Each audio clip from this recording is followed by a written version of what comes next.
Good evening, everyone.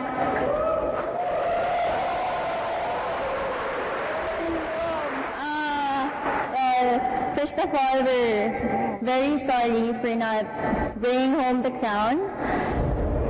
You know, I think, who wants to lose, diba? I think no one would. And me personally, I hate losing also.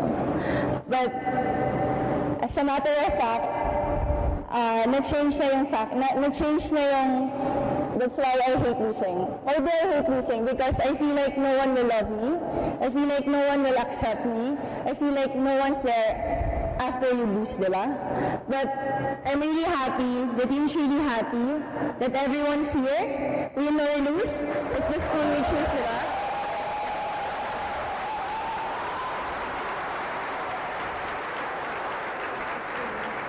Lahat sila 5 years lang. Lahat sila 5 years. Ako, for the past 6 years here in Ateneo, I entered Ateneo, I was 16, we were like 16 lang, and I really don't know anything. I just know how to play volleyball, I just know how to study siguro, and I don't know, I really don't know that this is really gonna happen. I think God really has a plan, and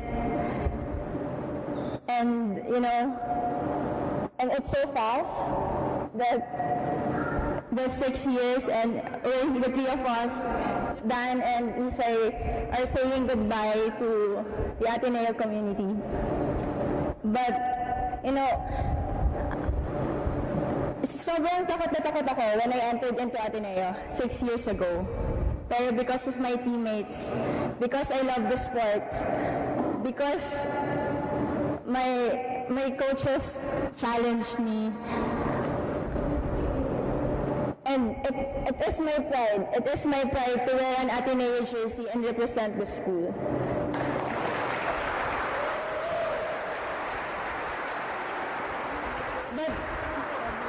But the years being in Ateneo, I got an extra inspiration and motivation not to just play the sport that I love, but to play the sport that I love to inspire others. Really, Ateneo taught me to be like woman for others. It's not for you alone. The gift that God given to you, it has to be shared, diba? So I'm really thankful that Ateneo gave me a chance to share, to influence, to inspire other people for just playing and for just studying in Ateneo. Who would have thought that before entering Ateneo, you know, we were just like fighting for, also like Isay said, we're just fighting for 7th, 6th place, 5th place. But as years go by, diba? Because of your help, because of your support, because of your undying love, we're here now. Well, for the men's team, it's back-to-back. Congratulations. But for us, back-to-back. But, you know, medyo natapilok tayo ng konti, so hindi natin nakuha yung three-peat. But I guess what I've learned also, it's not always about winning. It's putting all your heart, all out whenever you do anything. And by that, you have won.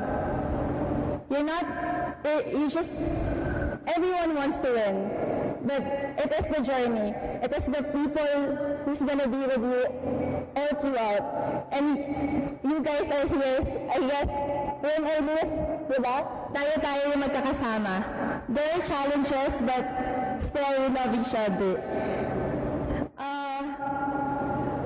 This is siguro our time to thank everyone talaga from the bottom of our hearts sa walang sawang pagsuporta. Hindi man namin kayo kilala, hindi man namin kayo kadugo, hindi man tayo related, pero sinisigaw kayo during games namin. Bumibili kayo ng tickets, nagbibigay kayo ng time para panoodin kami. So maraming salamat po kasi dahil doon, nagkakaroon kami ng extra motivation to train hard, to play hard, not only for ourselves, not only for him, but also for the Ateneo community. And even if you're not from Ateneo, thank you very much. And to Coach Tai, who really changed everything, from once a day training to twice a day training, from waking up at 5:30 in the morning for the past 3 years without a break. You know, Coach Tai, it's really love, hate relationship.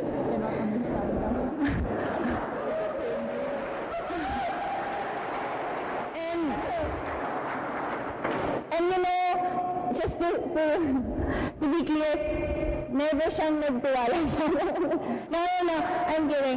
Siya talaga yung sa kanya palang nagsistart na yung bakit ka hindi magtitiwala sa sarili mo kung yung coach mo nagtitiwala na sa'yo. Siya talaga yun. And he would literally kill you during practices. So, beware kung sino mag-Ateneo, heads up, medyo lang. But Coach Tai is really sobrang fatherly, so he's really... And Coach Party, syempre. Even if lagi sila may conflict with Coach Tai, but really Coach Party helped us a lot. Sobra po. And to my teammates, you know, we all have different characteristics. We have different attitudes in training. Outside of the court, we have different trips in life. But one thing's for sure, I love you so much, guys. And to our managers, Sir Tony, and Sir Ricky, to everyone who kung sino lumutulong sa men's and women's na volleyball program, maraming salamat po. Dahil po sa inyo, sobrang tumaas po yung quality ng volleyball program natin. And we hope na magtuloy-tuloy talaga yung ano. And to all the alumni, and not alumni siguro, of Ateneo, I hope to everyone, I hope we all learn to appreciate every student athlete. As a student athletes really, I think they deserve to be appreciated. They do so much work in school, in training, and Coach I doesn't understand that. You know, learn to appreciate, learn to love them, learn to care for them. We know we have all our opinions, but at the end of the day, we're still one community. We should love one another, right? So to everyone, we would just like to thank you, and we're really sorry, and we're really sad not getting the championship, but we're really happy that we're one community here celebrating the victory of the men's team, and if even we didn't get the victory, we're still happy because I think it's really the journey that make us a human being, diba? So I think we all guys, everyone won today because everyone's here.